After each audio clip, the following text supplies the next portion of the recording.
खबर शामिल करेंगे तांदलियांवाला से, जहां पेट्रोल पंप माफिया सरगर्म।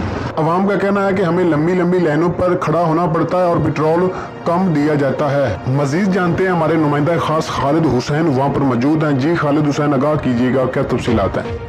जी बिल्कुल, मैं इस वक्त मौजूद हूँ तांदलियांवाला का कैद आज़म रोड के ऊपर जो पंप शेल का मौजूद है।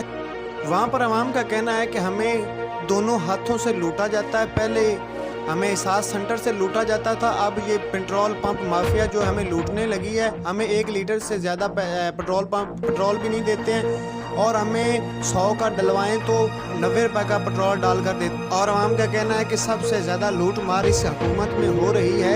हुकूमत को भी चाहिए कि गरीब के साथ इंसाफ किया जाए। पहले एहसास हिफाजत सेंटर के नाम पर लोगों को लूटा गया, रिटेलर्स हजरात ने लूटा, अब पेट्रोल पंप ने मालिकान ने लोगों को लूटने का तय कर लिया।